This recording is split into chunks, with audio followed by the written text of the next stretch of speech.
네, 안녕하세요. 오늘은 EMSS 응급의료 체계 네 번째 구성 요소들에 대해서 알아보도록 하겠습니다.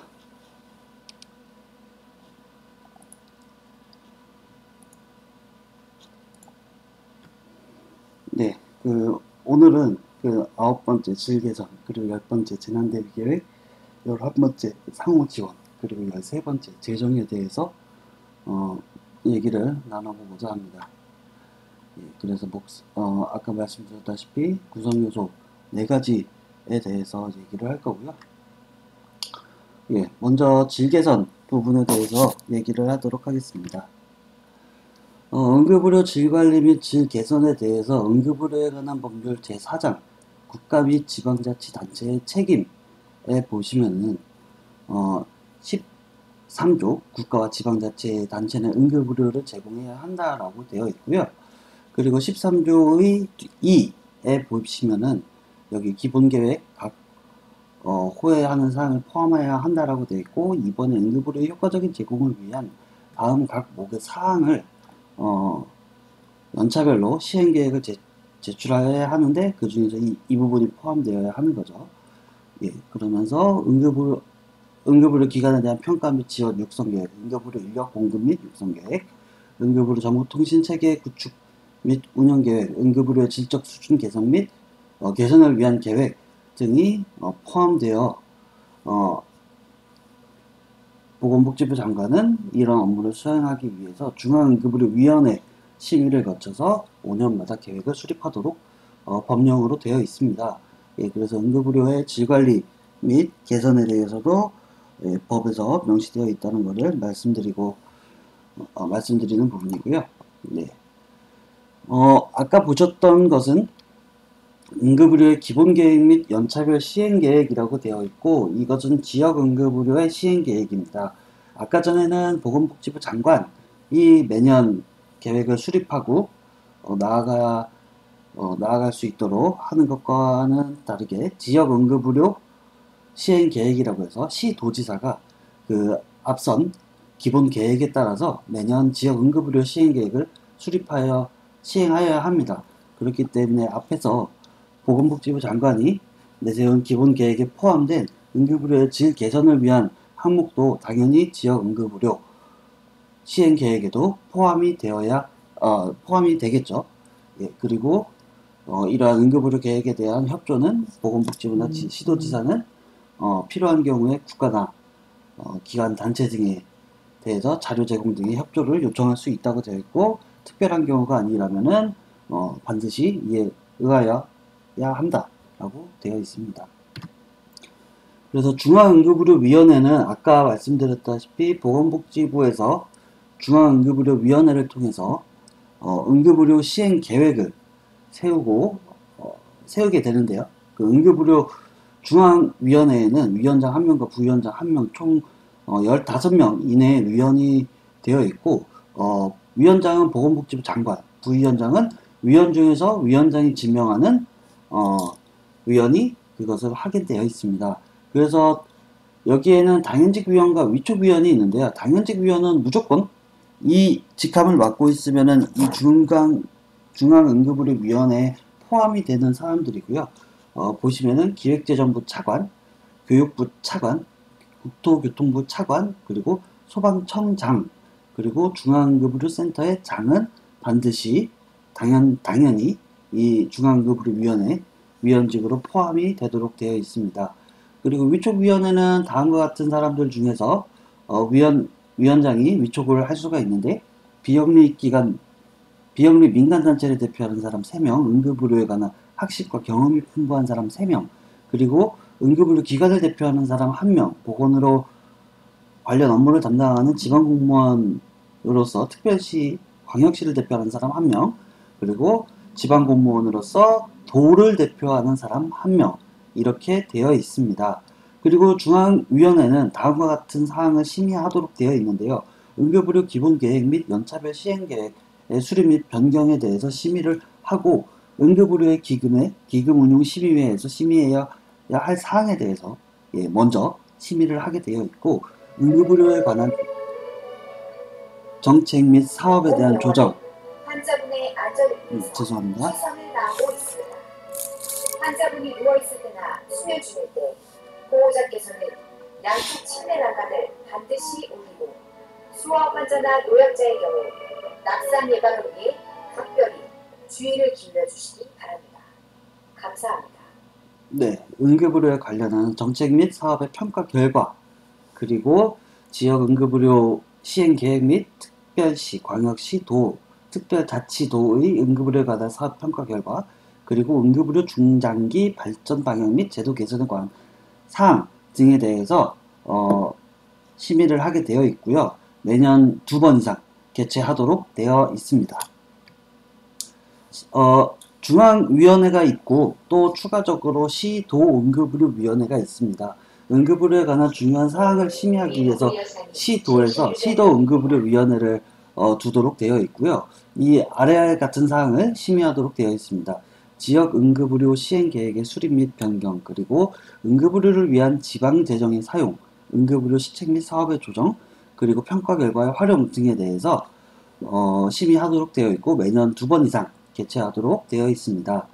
그리고 응급의료기관에 대한 평가라고 있습니다. 제17조에서는 보건복지부 장관은 응급의료기관 등의 시설 장비, 인력, 업무 내용, 결과 등에 대해서 평가를 할 수 있고, 이것에 대해서는 응급의료기관 등의 장은 특별한 사유가 없다면 이 평가에 반드시 응하여야 합니다. 보건복지부 장관은 응급의료기관 등에 대해서 평가 결과를 공표하도록 되어 있고, 보건복지부 장관은 이러한 평가에 따라서 응급의료기관에 대해서 행정적, 재정적 지원을 할 수 있습니다. 그래서 실제적으로 보건복지부 장관이 직접 하거나 그런 건 아니고요. 보건복지부에서 중앙응급의료 그 하위기관인 중앙응급의료센터에 이 업무를 이관하여 하고 있습니다. 응급의료기관 평가해서 매년 시행이 되고 있고요. 응급의료 질 향상 업무 지원으로 해서 기관별 질 관리를 완료하도록 되어 있고, 평가 결과 기반에서 기관별 미흡한 지표를 관리할 수 있도록 해주고 있습니다. 그리고 응급의료 기관의 주요 지표에 대해서 분기별 환류를 하고 있습니다. 그래서 2020년도에는 이렇게 아까 말씀드린 그 중앙위원회가 열렸습니다. 2020년도에 1차 중앙응급의료위원회에서는 응급의료 체계 개선 방향에 대해서 확정하였다고 하는데, 다음과 같은 이런 주요 사항들에 대해서 중앙응급의료위원회에서 결정하고 있습니다. 그래서 내용을 보시면은 골든타임 내 최종 치료병원으로의 신속한 이송을 위해서 응급의료 상담 전문성 인지도 제고 상담 서비스를 주기적으로 평가하자라고 얘기가 된 거고요. 현장 병원 중증도 분류 표준화, 지역별 중증 응급 환자 이송 지침을 마련하자, 현장 응급의료 종사자 업무 범위 적정성을 다시 한번 제고하고 표준 의료 지도 체계를 마련하자, 안전한 병원 간 이송을 위해서 구급차 평가 인증 제도를 도입하자. 이런 게 2020년도 첫 번째 중앙응급의료위원회에서 얘기가 나왔던 거고요. 현장과 이송 분야가 아닌 병원 분야에서는 중증도별 최적 진료 체계를 구축하자. 그것에 따라서 응급의료기관 종별 기능을 명확하게 하고 중증응급질환 지역 내 책임 진료하는 시스템을 도입하자. 합리적인 응급실 선택구조, 중증응급 환자의 신속 전원 체계를 마련하자. 전문 응급질환의 접근성을 강화하도록 하자. 이외에 응급의료 기반에 대해서 국민에게 신뢰할 수 있는 응급의료 서비스를 기반을 마련하도록 하자. 그래서 환자 경험 평가를 실시하고 응급실 보안 인력 및 안내 상담 인력을 배치하도록 하고 지역별 이러한 자원을 조사하고 관리하는, 그리고 모든 시군구에서 응급실을 운영할 수 있도록 하자. 응급의료 정보 연계 및 통합, 그리고 응급의료 모니터링 서비스 시스템을 구축하자.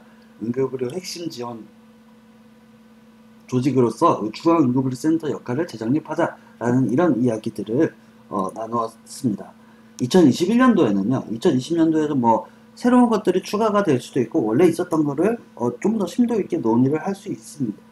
할 수도 있습니다.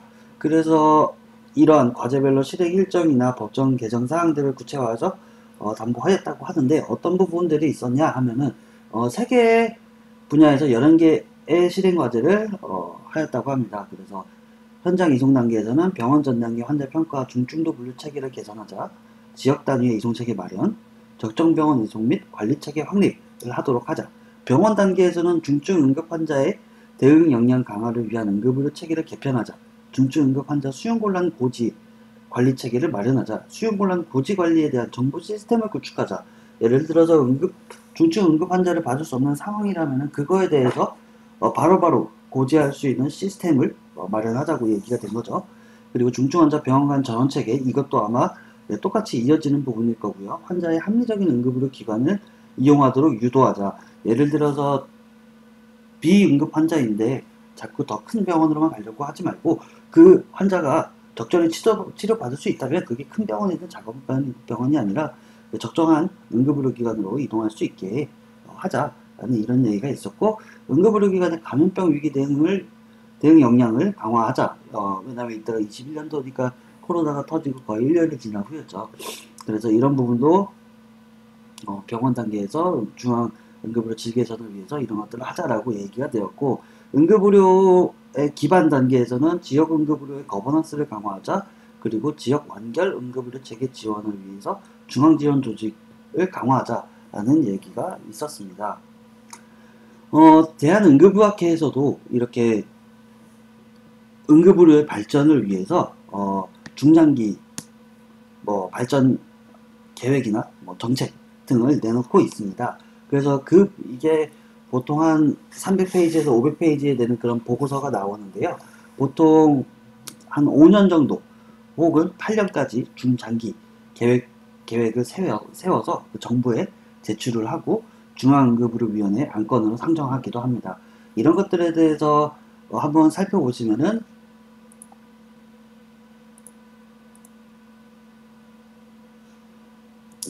이런 것들을 살펴보자면은 미래 응급의료 아젠다를 개발하는데 이렇게 큰 틀만 보면은 응급의료의 현황을 먼저 확인하고 응급의료 주요 문제점 파악하고 응급의료 아젠다 개발하고 미래 응급의료의 아젠다 그리고 미래 응급의료를 위한 발전을 위한 제언 이런 부분으로 구성이 되어 있습니다. 그래서 요약을 해보자면 응급의료는 적절한 시간에 적절한 환자를 적절한 장소에서 수행되기 위해 크게 두 개의 축 응급의료 체계와 과학 기술을 중심으로 발전해 왔다라고 되어 있고, 병원에서 지역사회로 확장된 응급의료 생활권 중심으로 주어진 의료자원을 바탕으로 응급 환자의 수요에 대응하는 체계를 마련하기 위해 법과 제도가 마련되고 여기에 기금이 투입되고 있다. 이러한 체계는 사람의 기본권이 강화되는 민주주의 발전과 경제 발전을 비례하는 경향을 보이는데, 다른 한 축으로서 급속히 발전하는 과학기술이 응급의료의 각 분야에 적용되어 더 신속하고 정확한 응급의료를 제공할 수 있도록 제공할 수 있도록 한다라고 되어 있고요. 서울, 경기, 대구에서 약간의 노력을 제외하면 우리나라의 국가가 주도하여 응급의료 체계 구축 발전을 이끌어 왔고, 이는 권역 응급의료 센터를 중심으로 대부분 책임을 병원에서 지우는 병원 중심형 응급의료 체계에서 지역사회의 모든 의료 자원을 바탕으로 최선의 응급의료를 제공하는 지역 완결형 응급의료 체계 구축과 실현으로 패러다임을 전환해야 한다고 얘기하고 있습니다. 그래서 국가가 주도하는 중앙응급의료 체계에서 지역 완결형 응급의료 체계로의 변환을 위해서 지역의 자치단체, 소방, 의료기관이 연계해서 소통하는 협력하는 유기적인 하나의 체계를 이루는 것이 중요하다라고 얘기를 하고 있습니다. 추가적으로 지금의 과학기술이 제4차 산업혁명을 주도하는 정보통신기술의 융합으로 이루어졌고, 이 혁명은 빅데이터 분석, 인공지능, 로봇공학, 사물인터넷, 무인운송수단, 3차원 인재, 나노기술과 같은 6대 분야에서의 기술 혁신이 이루어졌으며, 이러한 4차 산업을 적용한 응급의료 체계의 구현은 응급의료 각 분야에서 더욱 신속하고 정확한 응급의료를 제공할 수 있도록 한다고 하면서 이것이 앞으로 미래 응급의료이다 라고 얘기를 하고 있습니다. 그래서 앞서 얘기한 것처럼 여러 기관에서 그리고 학회, 협회에서는 응급의료의 질 개선을 위해서 많은 노력을 하고 있다는 것을 이렇게 한번 확인을 하고 넘어가는 시간이 되겠고요. 재난 대비 계획입니다. 재난 대비 계획에 대해서도 법령에서도 다음과 같이 나와 있는데요. 먼저 제15조를 보면은 국가 및 지방자치단체는 국민들에게 효과적인 응급의료를 제공하기 위해서 각종 자료의 수집과 정보 교류를 위한 응급의료 정보통신망을 구축하여야 한다고 되어 있습니다.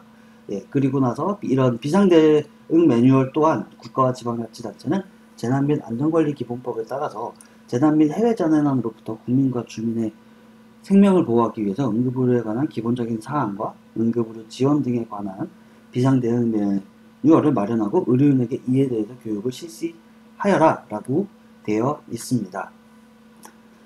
이전에도 말씀드렸다시피 보건복지부 장관은 응급의료에 관한 다음 업무를 수행할 수 있는 상급 종합병원 또는 300병상을 초과하는 종합병원 중에서 권역 응급의료 센터를 지정할 수 있도록 되어 있는데 그 중에서 중증 응급 환자 중심의 진료 이외에 재난 대비 및 대응을 위한 거점 병원으로서의 역할을 하도록 되어 있습니다.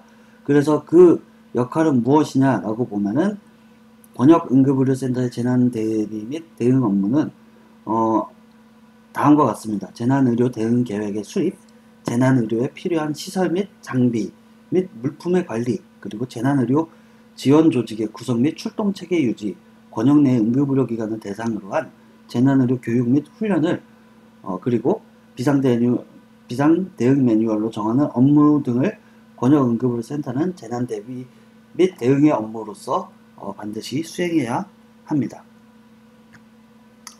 그래서 실제로 재난보고 체계는 평상시 재난대비 보고 체계는 다음과 같습니다.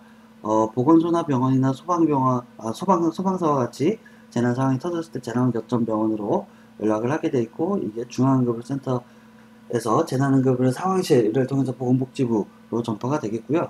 각 기관별로 이런 지원 현황, 인력 근무 현황이나 인력 연락처 등을, 그리고 장비나 기타 이런 교육 현황, 기타 장비, 물품 등이 어느 정도 있는지에 대한 정보를 최소 3개월에 한 번씩은 서로 공유를 하면서 최신화해야 하는 걸로 되어 있습니다. 재난시 재난대비 보고 체계는 아까 보셨다시피 이렇게 재난거점병원에서 이렇게 정보를 정하면은 실제 현장과 이렇게 중앙응급의료센터와 정보를 주고받게 되어 있고요. 실제로 이전에 얘기했다시피 디맷이라는 팀이 재난거점병원에서 대기했다가 필요시에는 현장으로 출동하는 체계가 되어 있습니다. 예, 그래서 재난 등에서 의료 대응 단계는 다음과 같이 4가지로 나누어져 있고요.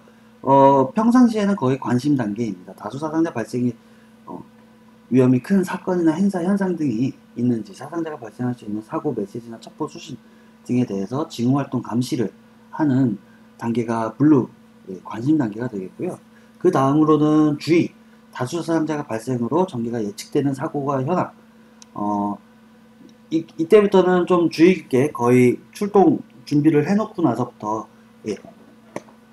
계속 출동 준비를 하면서 대기하고 있는 상태가 되겠고요. 다중이용 시설로서 해당 시간대 예측 수용 인구수가 20명 이상인 경우에 화재, 붕괴, 침수 등이 다음과 같은 상황이 되겠고, 다중교통사고, 군중 운집행사에서의 사상자 발생 사고, 태풍, 홍수, 해일 이런 자연재난에서의 사상자 발생, 화학물질의 누출, 방사선 시설에서의 사고 등과 같이 이러한 상황에서 발생한 경우 주의가 되겠고, 그 다음 경계에서는 다수 사상자가 발생하고 추가 사상자 발생 위험이 현저하게 높아서 대응 개시가 필요한 상황에서는 실제로 의료 대응을 실시하도록 되어 있습니다.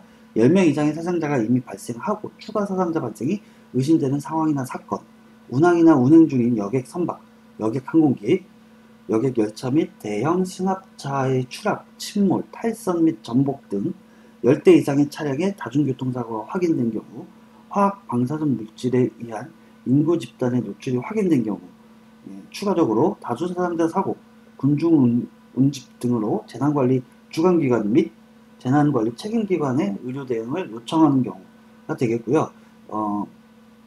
심각 단계는 일상적인 응급의료 서비스로는 더 이상 대응을 할 수 없는 명백한 재난 등일 때가 레드 단계가 되겠습니다. 그래서 이러한 때마다 각자 중앙응급의료센터, 디맷팀, 보건소, 응급의료기관, 이송업체들은 다음과 같은 역할을 활동을 수행을 해야 합니다. 보시면 중앙응급의료센터에서는 블루에서는 이렇게 상황을 감시하면서 유의 주시를 하고 있고, 나머지들은 다 한라인을 유지한 상태에서 대기. 옐로우 단계가 되면은 중앙급센터에서는 출동 대기를 요청을 전파를 합니다. 그리고 주기적으로 상황을 감시하고 인근기관의 현재 상황들을 주기적으로 전파를 해주도록 합니다. 그래서 디메팅 같은 경우는 필요시 출동 대기를 하고 비상연락망을 다시 확인하도록 되어 있고, 보건소도 마찬가지고 응급의료기관도 비상연락망 확인, 이송업체도 비상연락망을 확인하도록 되어 있습니다. 경계부터는 중앙응급의료센터에서 대응 요청을 하고 현장에 파견하도록 요청하고 중앙 응급자원 정보를 수집 그리고 제공을 해줍니다. 응급자원 정보는 의료기관 그리고 디메팀 응급의료기관과 이외 보건소 등의 다른 기관들을 통해서 자원 정보를 수집을 하고요.